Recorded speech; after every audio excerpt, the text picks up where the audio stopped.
I want to give you the cheat code, and it's the cheat code to transcendence. I'm not trying to use that term because it sounds all fancy and cool, but really I think it actually describes perfectly what this experience is and what it is required for every individual if they are truly looking for wisdom. And wisdom is something that I wouldn't really attribute purely to intellect, and it was actually something interesting. I watched a Simpsons TV show yesterday, and it's very interesting that most people often consume their discipline and their ability to overcome adversity as some sort of virtue. Really, this is not a video game. There's no RNG. And I believe that when people start to exist with this kind of whole idea of, oh, sorry man, that sucks to suck, it's almost like people confirm what was initially true before that experience happened, which will change your prior pursuits. That's the whole point. The path towards this wisdom is through a reconnection with your human nature. Now, our nature has been so tampered with that even our sexual expression is not even for the desire of sex itself. It also made me realize that if we are disconnected from our nature, then we are also disconnected from our intuition that allows us to experience divine dialogue. When we start becoming aware of the angels ascending and descending in Jacob's prophecy, you can have a much better idea of really what it is to be somebody who's connected to reality. Now, a disconnect from our instinct truthfully means that our human nature has been buried to the point to where we have to investigate it in order to reconnect it. A movie I watched that was incredibly powerful, and I believe this movie was a science fiction film, and all science fiction films play into one thing: dystopias. So a dystopia is pretty much, it's the future, of course, at the cost of your humanity.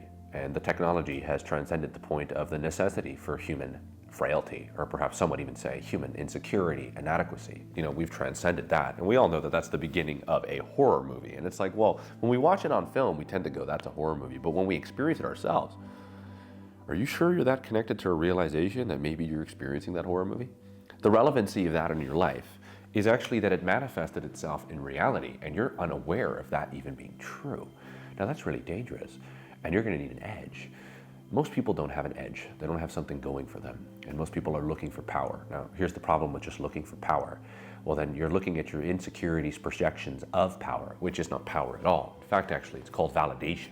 So really what you're looking for is to be perceived a certain way, not to be a certain person. So there is a fundamental problem with the modern culture that we have now, is that if we can mimic or ape things, then we don't have to be things. That's a big problem. Being something and acting like something are two very different things. It's like trying to be the next Kanye West or actually being Kanye West are two very different things. And also, if you had a conversation with Kanye West about what that is to be, it's completely different than trying to act that way, which is why fake it till you make it is a bunch of garbage until you start realizing that you're really trying to connect to something in you. And that prior initial image was something that was close to what you are, that you will have to disregard in order to become you. So, to reconnect with your human nature, what does that look like? There's a film I watched the other day, and it was actually really interesting. This film I highly recommend. Now, I don't think most of you like it, because I don't watch film for the sake of just being able to watch a bunch of series of colors on a screen. I actually never thought that was the purpose of film. I thought the purpose of film was to tell a story. Now, good film and good works of art really get you connected to that story without you thinking too much. Now, sometimes you have to surrender, and there's a beauty to that, because then you would actually might feel the thing internally that it's helping you connect to outside of your ego's perception of it. And sometimes intellect can be quite hubris, because we become so self-absorbed with the knowledge or what we're seeking, which is, I want to have knowledge of a particular thing. And it's like, you have to really understand that true knowledge doesn't just come in cognitive understanding. It's through being able to fully experience it. And in fact, actually, sometimes you need to feel things before you can understand them. And that's actually the beginning of understanding. It's a seed. And then when that seed is watered with attention, it flourishes and grows into a tree, and that tree yields fruit. So wisdom is not something you're really pursuing, more than it's something that you have to understand. There's the fruit of the wisdom you seek. Now, that's going to take a connection, and that's going to start incorporating multiple dimensions. And now, the beauty of this is now you could start opening yourself up to something that everybody is not opening themselves up to, which is, what is it to be connected to a fundamental nature of masculinity or femininity, man or woman? And it's like, here's the film, and it does a great job of it, is that, of course, all dystopias have one thing in common, is that a false god rules. The false god only predicates off of lies that are told to people that aren't put in the upper echelon, who know that it's a lie and benefit from it. Something I've been interacting with recently, which is, I truthfully believe that good things don't come at the detriment of others, or else it's not a good thing. It's just another way to survive for one person over another. Good things come at the benefit of others, including yourself. There's a synergy to it. especially in relationships. It's not a good relationship unless it serves both parties. It can never come at the cost of one person. And if it consistently comes at the cost of one person, it's not a relationship. And I promise you, it's not love. Love is something that is transcendent, that requires two people to take a look at themselves. The light shines on them and it allows them to see what they both have in each other that they can bring up to the surface. It is quite literally the very thing that takes what we are and reveals it truly to ourselves. And we need that. So of course, Zardos, Sean Connery, specimen of a man, or at least a lot of people would even say that he was the embodiment of masculinity. Well, perfect, they're going to cast him as the lead. Well, this is a world where there's a false god, and the false god is Zardos. Now, this false god rules over the people and takes the most capable of those people, hence being the more brutal, the more animalistic, the ones that take what they like, and it distorts the nature of man. And it says, it plays into one aspect of the nature and avoids the other. And it said, you were once here to protect and provide and to have children, to fill the earth and subdue it. And now, no. The best of you, the brutalists, the most capable, you are now going to conquer and destroy. That is your purpose. And then from the mouth of the idol, weapons emerge. And so, of course, what do you think we are? At a certain point, we're, in a lot of ways, a capacity for destruction and evil. And of course, all the tools that we make are going to be the manifestation of that. And so this is part of our human nature. He eventually gets captured by the Eternals. Well, they're the people that made the false god to begin with. Zed, or Sean Connery's character, well, actually, it's interesting. When I look at the movie, and it's a really good way to tell if it's real art, is that you're not looking at Sean Connery, you're looking at the story, and you forget that Sean Connery is there. And that just goes to show what good casting looks like, and somebody who's connected to the expression that sends a bigger message than look at me, but look at this. It's a whole side point, but for somebody who can dedicate their life to understanding that their ego needs to be placed appropriately so that they can be the reflection of God, opposed to stand in the way of it, which is a majority of what people's life is that they have something good to give, but instead they're right in front of the picture that would unify everybody and would give that person purpose on this planet. He gets captured by the Eternals, and Eternals, well, they've transcended humanity, even to the point of erections. That's no longer part of the conversation. Sex is no longer necessary because death, we found a way to beat it. We don't grow old. Well, then how do you punish people? And of course, they solve that question inside the movie, and you can go ahead and watch that. But it's really the overarching film is that they find this man and they analyze him like an animal. What I find is very interesting is that in the process of analysis, sometimes that's like actually kind of like how we function in relationship to part of ourself that we want to elevate. There's a certain point throughout the film that the very nature of the man is the very thing that helped him find the transcended wisdom to liberate the individuals who have sold their humanity away. Now, there's such an arc to the film that really does blow my mind, and it's that, of course, it was done surreally, and it was really down there to evoke emotion. I was trying to understand it. I had my notebook out. I didn't really have my notebook out, but I was trying to get everything that I could out of it. But when I stopped and I started trying to feel and experience it, it was like it was all there. There's a transcendent kind of experience that we get through connection. It's not something you analyze, it's something you experience.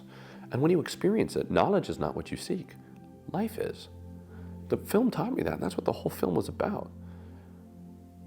It talks about death, it talks about love, and it talks about a reconnection to nature.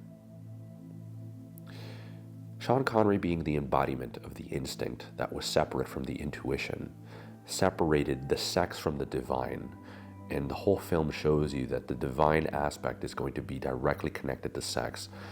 This film is personal to me because at this point in my life I was realizing that my sexual expression and my needs around sex were also something that I truthfully wanted to fulfill, not just outside, but I almost detached it from the divine component of it, like the channel that I have when I speak. I feel so connected to something so deeply that it's like a waterfall out of my mouth and up through my heart as it comes up and flows, and it's effortless. And somehow at this point in my life, I even realized the attachments I have in relationship to that stop me from expressing truly what my soul desires to express. And isn't that what we're here to do? We're here to express something that we are here to express. The faults and the insecurities are the accumulation of the exact vessel that was necessary to be made to make a sound, a difference, to tell your story as you are. So the film begins with a man completely disconnected from that, lied to. Throughout this whole process of him reconnecting to this very thing, that the fact that he had this, it allowed him to discover the truth. Nature is in the image of something. There's a reason why it speaks to us. It calls out to us. more and more people are connected to the parts of them that they've hidden when they're no longer in the concrete jungle, but in life. A disconnect from life is how you disconnect people from humanity. You further disconnect people from their humanity. You disconnect them from the eternal component of it. When people do not have that, they do not live to meet their needs. They live to fill voids. There's a very big difference. To meet our needs is multidimensional. There's a tremendous amount of complexity. There's an understanding of truly what you need. The question of what do I need, what do I desire takes you so deep.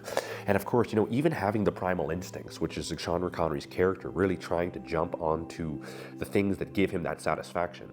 You could see progressively being the first guy to jump on any woman, to eventually then realizing that he had something that was true within him to navigate the dishonesty of the world around him. An instinct is something that allows us to take the very thing that's true and direct it towards the highest possible purpose. Now, for somebody that has rejected this fundamental part of themselves, nothing in the world around them becomes anything less than a projection of everything that they hate about themselves. Most people's interpretation of everything is an avoidance of what they can't face in them. Of course, a convenient world is one where you'll never grow. What you see is a man who's searching for truth. When somebody searches for truth and they're disconnected from their own nature, what are you really looking for? Why is it that your nature is fundamentally flawed or faulted? What if your nature was the very understanding of what it is to be connected to the divine?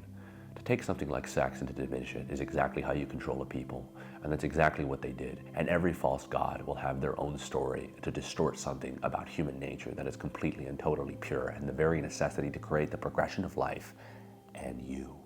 The last story that I have talked a lot about ego. Ego is interesting. Ego is very interesting because it loves to create stories that separate you from your own nature. Sometimes we see that nature in our parents. We can't accept it. We've never seen it directed towards good. We have bad role models. I've seen it. We're more lost than ever because the family's gone. The very unit that we need in order to look at parts of ourselves or to even be given a fighting chance has been taken away from us. Despair is the way most people live their lives.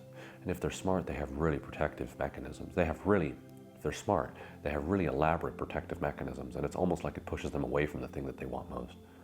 From the beginning of the film to the end of the film, you have an ape of a man, but he was connected to that part of him at least, that he was able to find the truth in that, to discover deeper to truly what actually drives him. What was it really all along? These things were connected.